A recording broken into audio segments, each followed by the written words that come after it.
Mr. President, as many here in this chamber know, I am very proud of the many ways my home state of Washington is leading the way. Our state is an economic leader. We're home to the American aerospace industry. We have a thriving agricultural sector and dozens of companies creating new products and new jobs with cutting-edge technology. We're a leader in protecting the environment and educating our children, and Washington State is also the place that tens of thousands of service members and veterans call home. And last but not least, I could not be more proud of our state's history of protecting the rights of all of our citizens, including members of the LGBT community. We know in Washington State that it's just wrong to discriminate against people. We know that a person's race or their religion or their gender have nothing to do with their worth as a human being, and we know that actual or perceived sexual orientation and gender identity don't either.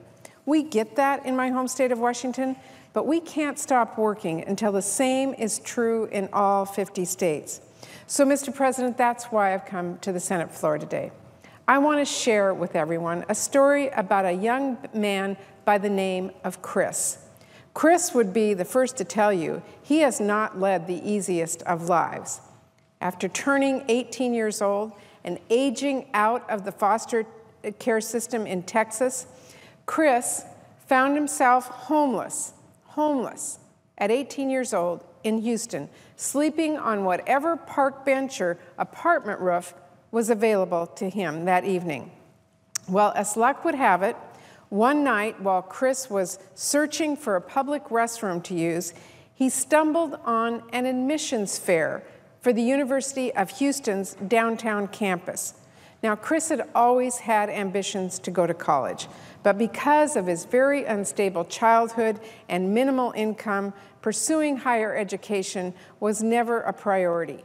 But once he learned that night that tuition for the school was waived for foster system alumni, this dream seemed more like a reality, so Kris decided to enroll. He went to school, declared his major in social work, and settled into college life, and made friends and participated in extracurricular activities on campus.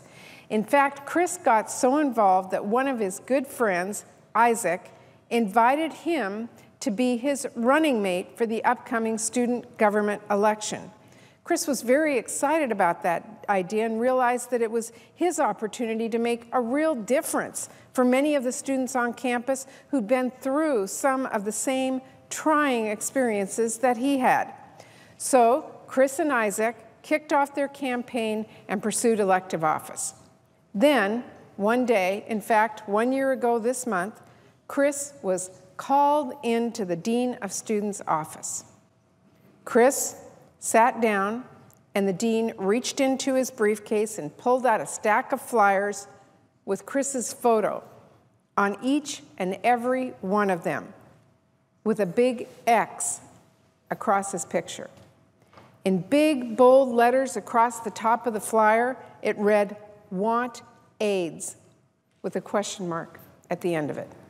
And across the bottom of that flyer, it read, "Don't support the Isaac and Kris homosexual agenda."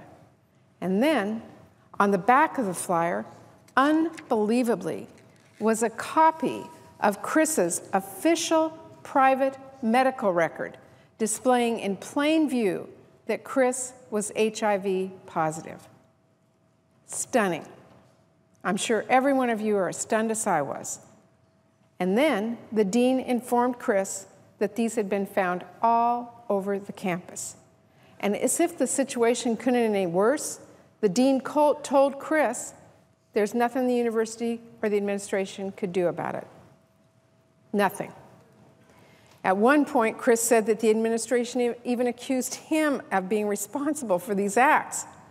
Kris was told that the administration's sole responsibility was simply just to inform him that this was going on. Nothing more, just to make sure he knew about it. Kris was told that words like homosexual or AIDS were proper terms, protected speech, and not grounds for punishment. Well, as you can imagine, Kris was devastated. He didn't attend class for weeks after that, and his friends and his family and loved ones started to seriously worry about his well-being. In the meantime, the word of this and Kris's status as HIV positive spread, as you can imagine, like wildfire across his campus. And while Kris had been out to a small group of friends, there was no going back once the local paper picked up on the story and eventually it circulated in the national media. Well, Mr. President, thankfully, there is a happy ending to this heartbreaking story. In yet another example of how the younger generation in our country are swiftly helping to turn the tide against intolerance, Kris and Isaac won that election, and Kris served a term as the student body vice president. Well, Kris has now moved on to serve in a different but somewhat similar capacity, and that is as a congressional intern here in my office in Washington, D.C. And I'm proud to say that Kris is here with us on the floor today. And just like the fate he found that one night in search of a public restroom, Kris now has another chance to be a part of a life-changing experience. Because today, Mr. President, I've come to the floor to reintroduce the Tyler Clementi Higher Education Anti-Harassment Act of 2014. Now, as many of you may remember, this legislation is named after Tyler Clementi. He was an 18-year-old freshman at Rutgers University. Back in 2010, without his knowledge, Tyler's roommate streamed video footage on the internet of Tyler in his dorm room being intimate with another male. And after his roommate and another student invaded his privacy in such a serious way and continued to harass him over the internet, Tyler leapt off the George Washington Bridge and sadly took his own life. Well, when I sat down and spoke with Kris about this recently, he told me how his story was very close to ending just like Tyler's. He didn't have anyone on campus to turn to. And since the administration said they were unable to do anything about this hate crime, Kris really felt like he had no opportunity for closure. Kris told me, and I quote, "For most young people, when things like that happen, we've got to have people who are going to be proactive in helping them, and not someone telling them there's nothing we can do to help you." Well, quite shockingly, Mr. President, despite statistics telling us that LGBT students are nearly twice as likely to experience harassment when compared to their heterosexual peers, there is no federal requirement today that colleges and universities have policies to protect their students from harassment. And that's why I feel so strongly about this legislation. The legislation I'm introducing will require colleges and universities that receive federal aid to establish anti-harassment policies for students no matter who they are or what they identify with. And they'll be required to have the language of those policies easily accessible. It will recognize cyberbullying of all kinds as serious means of harassment. And finally, the Tyler Clementi Act authorizes competitive grants for schools to initiate or expand programs to prevent these kinds of things from happening, to provide counseling for victims of the accused, and train everyone on campus about how to prevent this in the future. Mr. President, when I was back home last week in Spokane, I told Kris's story, just like I did today, and about the desperate need for these kinds of protections.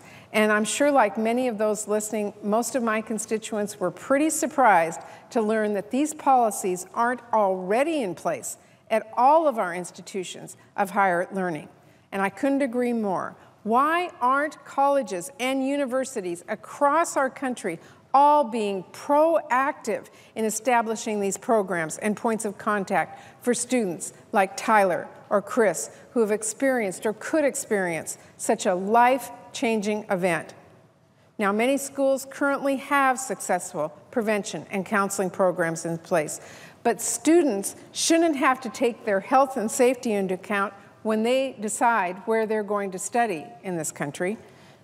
Mr. President, Kris recounted for me how each day during this horrible experience, he would wake up and there were 5 or 6 seconds where he would just feel normal again, as if nothing had happened. But then reality set in, and it felt like a ton of bricks had fallen on top of him. Fortunately for Kris, he was able to lean on the campus LGBT community for support during this very trying time. But he said, and I quote, "If I hadn't reached out to the community, I probably wouldn't be here today. Every day going to school felt like a battlefield."